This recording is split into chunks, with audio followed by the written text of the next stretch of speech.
criticism that I've seen, and I'm sure you've seen, regarding Elon Musk and your big, beautiful bill. What's your reaction to that? Do you think it in any way hurts passage in the Senate, which, of course, what is you're seeking? Well, look, you know, I've always liked Elon, and it's always very surprised. You saw the words he had for me, the words of, and he hasn't said anything about me that's bad. I'd rather have him criticize me than the bill, because the bill is incredible.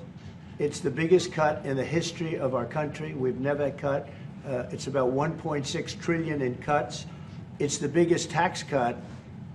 You would say, people's taxes will go way down, but it's the biggest tax cut in history. It's we are doing things in that bill that are unbelievable. And when you look at what we're doing for small businesses, for people, for middle-income people, all of the things that we're doing, nobody's ever seen anything like it. And, you know, Elon's upset because we took the EV mandate, and, you know, which was a lot of money for electric vehicles. And, you know, they're having a hard time, the electric vehicles. And they want us to pay billions of dollars in subsidy. And, you know, Elon knew this from the beginning. He knew it for a long time ago. That's been in there. That's been, I would say, JD, that hasn't changed. That's been right from the beginning, Mr. Secretary, that hasn't changed at all, right from the beginning. But I know that it disturbed him. He wanted, and rightfully, you know, he recommended somebody from that he, I guess, knew very well.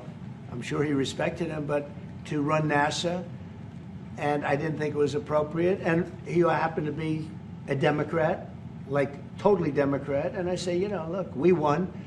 We get certain privileges, and one of the privileges, we don't have to appoint a Democrat. NASA is very important. We have great people. General Kane is going to be picking somebody with our. We'll be checking him out, and seeing. But he wanted that person, a certain person, and we said no. And you know, I can understand why he's upset. Remember, he was here for a long time. You saw a man who was very happy when he stood behind the Oval desk, and even with the black eye, I said, "Do you want a little makeup? We'll get you a little makeup." But he said, "No, I don't think so," which is interesting and very nice. He wants to be who he is, so you could make that statement too, I guess. Look, Elon and I had a great relationship. I don't know if we're well anymore. I was surprised because you were here. Everybody in this room practically was here as we had a wonderful send-off. He said wonderful things about me. You couldn't have nicer. Said the best things. He's worn the hat. Trump was right about everything. And I am right about the great, big, beautiful bill.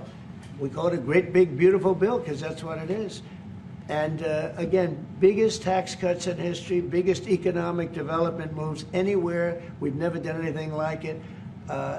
Business is spurred. And I don't know if you've seen the numbers, but the numbers came out. Even the CBO, which is run by Democrats, said that we're going to be doing, you know, I'd like you to discuss it, the 2.8 trillion that CBO, this is a group of people that are Democrats.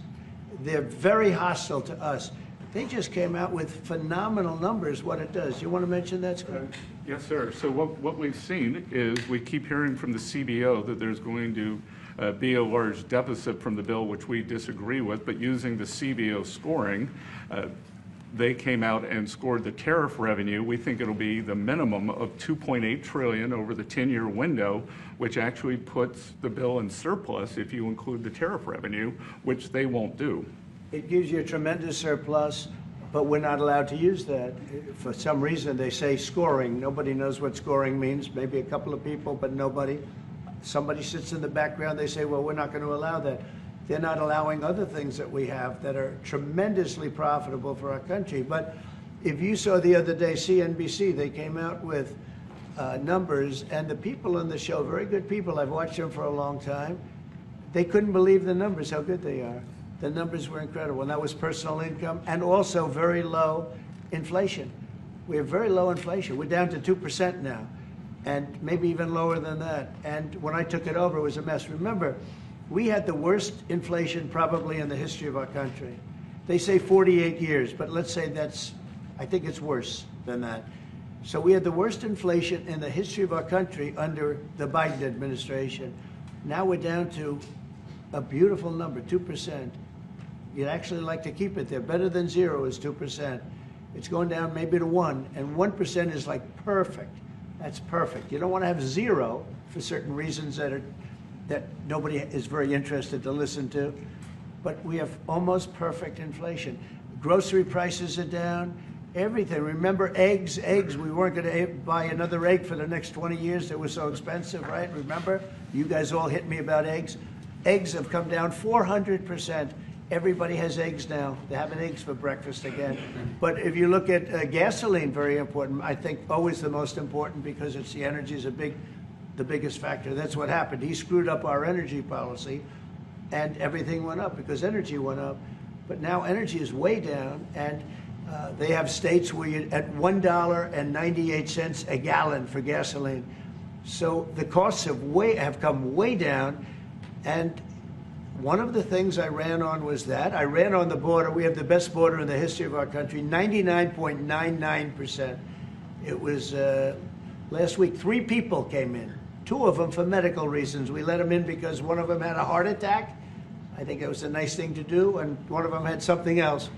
So we've never had, I had very good numbers for 4 years, but we really topped it. And I want to thank Christie and Tom Homan. They've done a fantastic job. But nobody mentions that anymore. Remember, a few months ago, the border was a total disaster. People were coming in by the hundreds of thousands of people a day, a week, a month. I mean, we had a month, 2 million people came in 1 month. The border was being overrun, and a lot of bad people, criminals, murderers, drug dealers. We had some of the worst people in the world coming in from all over the world. It's totally closed. And you know what? People are coming into our country, but they're coming in legally. So we've done a great job. Elon knew that. Elon endorsed me very strongly. He actually went up in campaign for me. I think I would have won. Susie would say I would have won Pennsylvania easily anyway, even if the governor ran, the real governor, not the governor from Minnesota, he's a sick puppy, that guy. That poor guy, I feel sorry for him. But they made a bad choice with him. But if you pick Shapiro or anybody else, I spoke to him recently about his house being set on fire, which was terrible. But if they picked him, I would have won Pennsylvania. I won it by a lot. But I'm very disappointed because Elon knew the inner workings of this bill better than almost anybody sitting here, better than you people. He knew everything about it. He had no problem with it. All of a sudden he had a problem. And he only developed the problem when he found out that we're going to have to cut the EV mandate because that's billions and billions of dollars. And it really is unfair. We want to have cars of all types. Electric, we want to have electric, but we want to have a gasoline, combustion.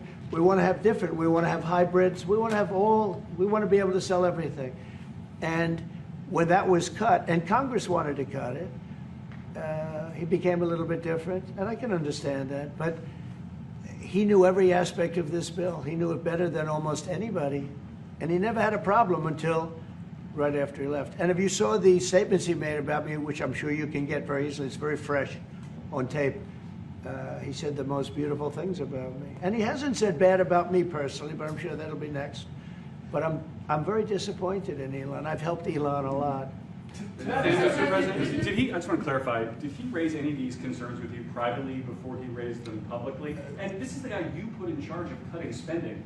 Should people not take him seriously about spending now? Are you saying this is all sour grapes? No, he worked hard and he did a good job. And I'll be honest, I think he misses the place. I think he got out there and all of a sudden he wasn't in this beautiful Oval Office, and he's got nice offices too. But there's something about this one. I was telling the Chancellor, this is where it is. People come in here, even from Germany.